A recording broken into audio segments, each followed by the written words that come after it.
मार्च 2025 में दिल्ली में हुए एक अग्निकांड के दौरान हाई कोर्ट के जज जस्टिस यशवंत वर्मा के सरकारी आवास से बेहिसाब नकदी बरामद की गई।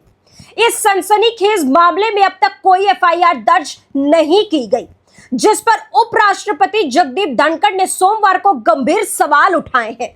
उनकी टिप्पणी ने न्यायिक व्यवस्था की पारदर्शिता और जवाबदेही पर एक नई बहस को जन्म दे दिया है। इस घटना के बाद सुप्रीम कोर्ट के 3 न्यायाधीशों की एक आंतरिक समिति बनाई गई थी, जिसने अपनी जांच में आरोपों को विश्वसनीय माना है। इसके बाद अब तक इस मामले में कोई एफआईआर दर्ज नहीं हुई है। इसी को लेकर उपराष्ट्रपति ने सख्त नाराजगी जताई और कहा है कि यह न केवल चिंताजनक है, बल्कि कानून के शासन पर भी सवाल खड़े करता है। तो वहीं वरिष्ठ अधिवक्ता विजय हंसारिया द्वारा संपादित पुस्तक द कॉन्स्टिट्यूशन वी अडॉप्टेड के विमोचन कार्यक्रम में बोलते हुए उपराष्ट्रपति धनखड़ ने कहा, लोग बेसब्री से इस सवाल का जवाब चाहते हैं। उस नकदी का स्रोत क्या था? क्या उद्देश्य था उसका? क्या न्यायिक व्यवस्था इससे प्रभावित हुई है?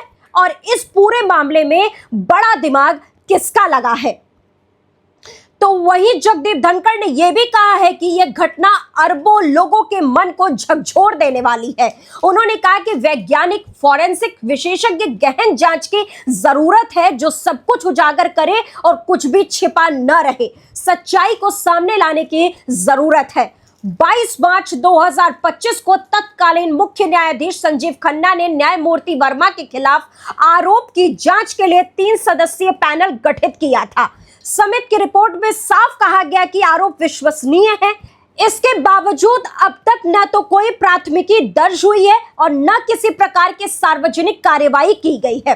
तो वहीं उपराष्ट्रपति ने यह भी कहते हुए चिंता जताई कि इस जांच समिति की कोई संवैधानिक वैधता नहीं है और इसकी रिपोर्ट सिर्फ प्रशासनिक उद्देश्य के लिए है। तो वहीं उन्होंने पूछा कि क्या ऐसे गंभीर मामलों में केवल आंतरिक रिपोर्ट ही पर्याप्त है, जब अरबों लोगों का भरोसा न्यायपालिका पर टिका हो? तो वहीं जगदीप धनखड़ ने 1991 के सुप्रीम कोर्ट के वीरास्वामी फैसले पर भी सवाल उठाए। इस फैसले में कहा गया कि किसी न्यायाधीश पर मुकदमा चलाने से पहले उच्च मंजूरी आवश्यकता है। इसके साथ ही जगदीप धनखड़ ने कहा कि यह व्यवस्था न्यायपालिका के चारों ओर दंड से मुक्ति का एक घेरा बना देती है। इसके साथ ही उन्होंने इस फैसले पर पुनर्विचार की आवश्यकता पर जोर दिया है, ताकि न्याय पारदर्शिता और जवाबदेही सुनिश्चित की जा सके।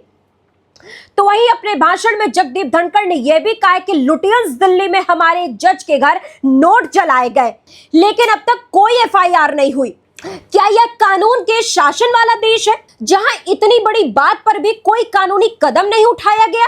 उन्होंने जोर देकर कहा कि कानून के शासन में एक पल की भी देरी नहीं होनी चाहिए। यदि लोकतंत्र को जीवित रखना है तो संस्थानों और व्यक्तियों दोनों को जवाबदेह ठहराना जरूरी है। इसके साथ ही जगदीप धनखड़ ने अपने भाषण में लोकतंत्र की 3 प्रमुख नींव यानी अभिव्यक्ति, संवाद, जवाबदेही की चर्चा। उन्होंने कहा कि अगर कोई सिर्फ अपनी बात कहना चाहता है और दूसरों की नहीं सुनना चाहता, तो यह लोकतंत्र नहीं है, अहंकार है। इसके साथ ही उन्होंने यह भी कहा है कि किसी व्यक्ति या संस्थान को जांच से दूर रखना उसे पतित करने का सबसे निश्चित तरीका है। इसके साथ ही जगदीप धनखड़ ने पूर्व मुख्य न्यायाधीश संजीव खन्ना की इस बात के लिए सराहना की कि उन्होंने आंतरिक दस्तावेजों को सार्वजनिक किया, जो आमतौर पर कभी सामने नहीं आते। इसके साथ ही उन्होंने न्यायपालिका में विश्वास बहाल करने की दिशा में एक सकारात्मक कदम बढ़ाया है।